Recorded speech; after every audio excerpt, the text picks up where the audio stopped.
The Pittsburgh Steelers picked up their first loss of the season, and for once, it was not due to their offense. Today we're going to be going over both sides of the football and going over how this past week against the Indianapolis Colts went for our Pittsburgh Steelers.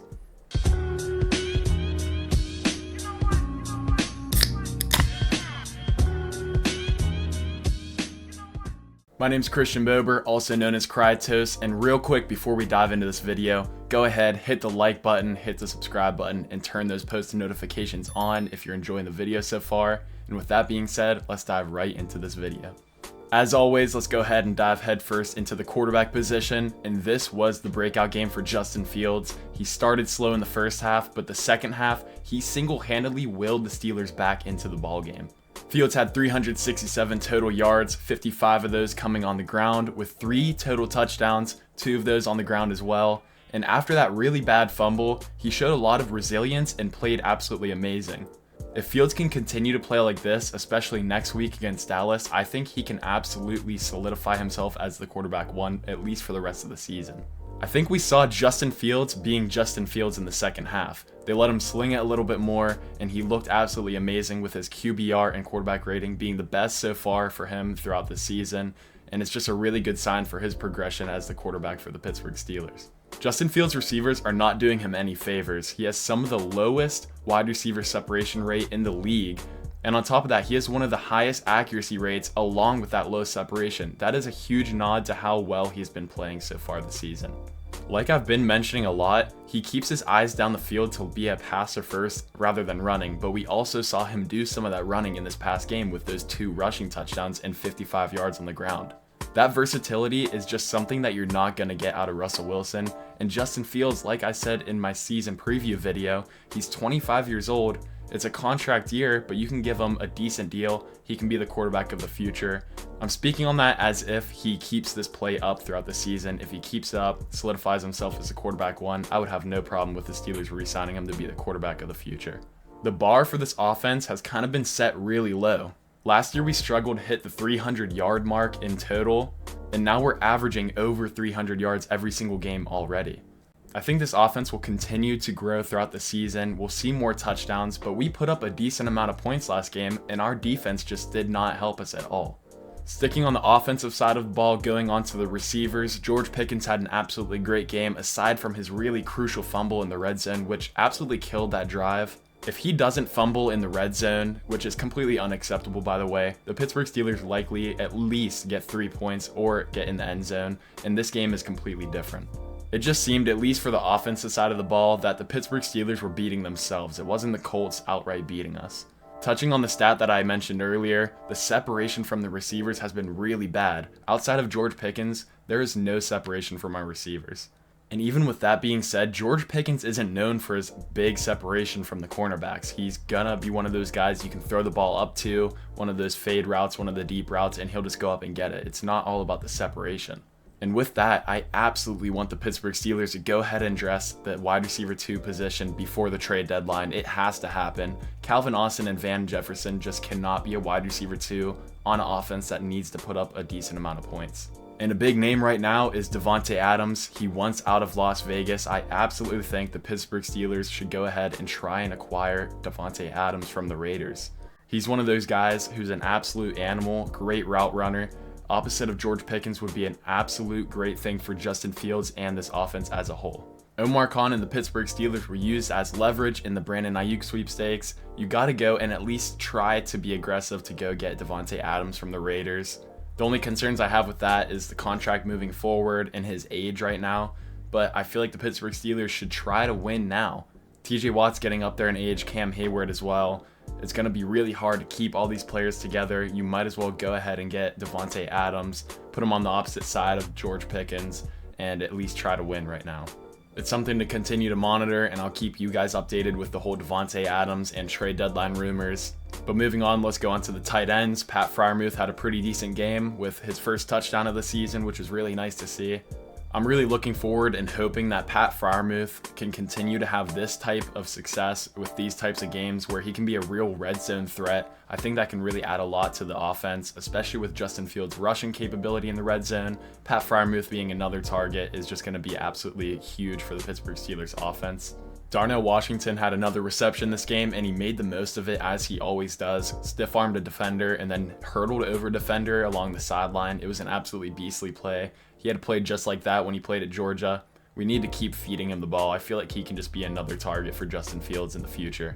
Darnell's one of those guys that I hope is a lifelong Steeler. With his blocking capabilities, he's absolutely amazing at blocking, and if you can get him worked in a little bit every single game with the receiving work, it's just absolutely great to have him around, and I look forward to seeing him be an absolute beast in the trenches and receiving the ball.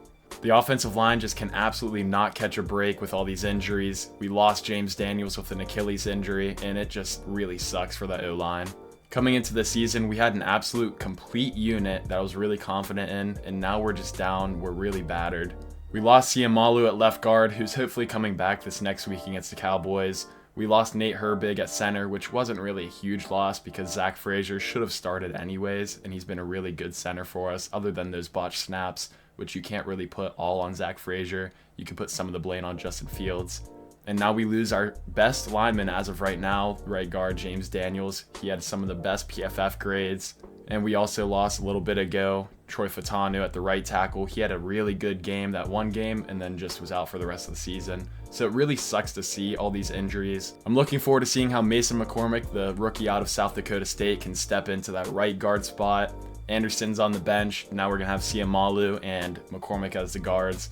I think McCormick's a really solid depth piece. I mentioned that he could be a dog for us in the future. I just think it's really rough when you're starting a center and right guard right next to each other, both rookies out of this last draft.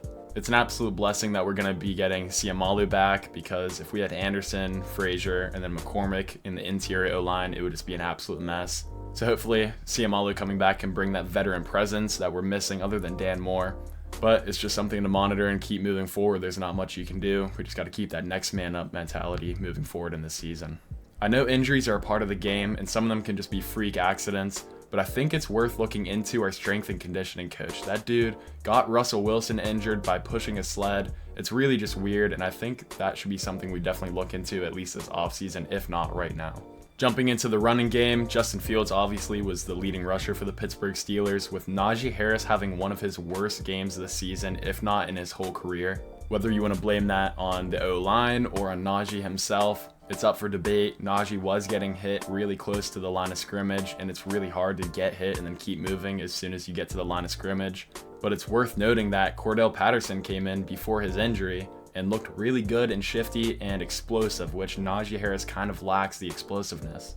And it's starting to look more and more like it was a good idea to decline Najee Harris's fifth-year option. I think that's a position that we can upgrade. I know Jaylen Warren's really good, but I think Jaylen Warren can be one of those just change of pace backs. I don't know that we can see him as the RB1 in the future, but I think it's just something to keep in the back of your mind that Najee Harris hasn't really been that great RB1 that we need. I think I'm really starting to notice that. I love Najee, but we need explosiveness at that running back position. He's a really good brawler and bruising back, but sometimes it's just not what you need. I mean, Cordell looked absolutely amazing before his injury, which is going to be a big loss with Jaylen Warren also being injured right now as well. And I'm not even going to touch on the defense for too long. It was just absolutely horrendous. I know that this unit is really good and they'll continue to be really good. Just a really rough game. I mean, especially when your offense is doing all that work and you're one of the best units in the league, highest paid in the league, and you can't stop the Colts and Joe Flacco. It's really hard to watch, and it was just absolutely horrendous.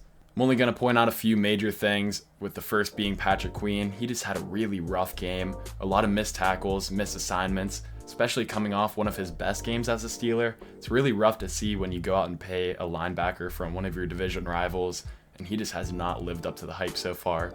Looking forward to seeing him bounce back. This is a good unit. Him, Peyton Wilson, and Landon Roberts should continue to be a good unit, and I think it was just a really bad game for him.